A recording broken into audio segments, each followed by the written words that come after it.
Hi, Shan Steve here from Meditations on Mastery. Those of you that follow this video log know that Meditations on Mastery is about taking martial arts principles, things that we discovered through our martial arts training in life that apply to all the rest of our lives as well. And today I want to talk about controlling your time. And I'm not talking about controlling your time in the specific time management way that we usually use. And I'll start with the martial application.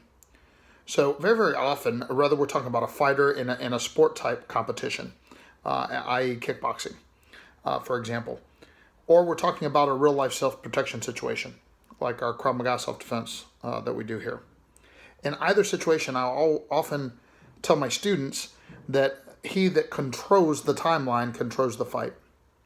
In a sport application, very often if the fight goes the distance, you'll actually hear the commentators at the end say, so-and-so won because they took the fight to the other.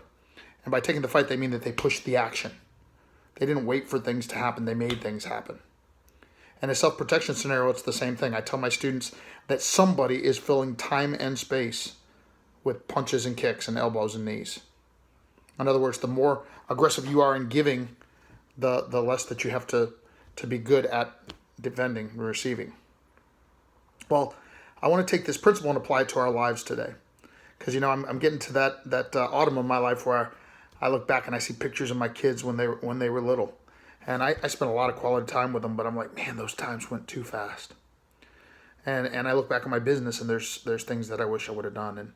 And I just, as I look through and I analyze what has already been, I realize that, I'm probably been more proactive than most.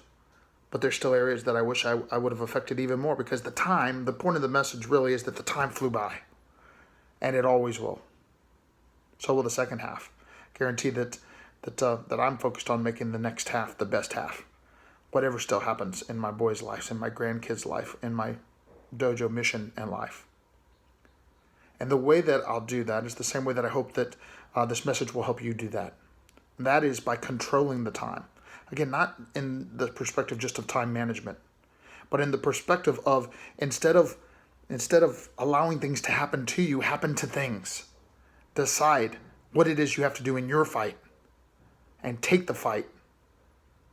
Take the fight forward. Be proactive. Define what this day, this week, this month, this life will be like for you. We'll see you next week.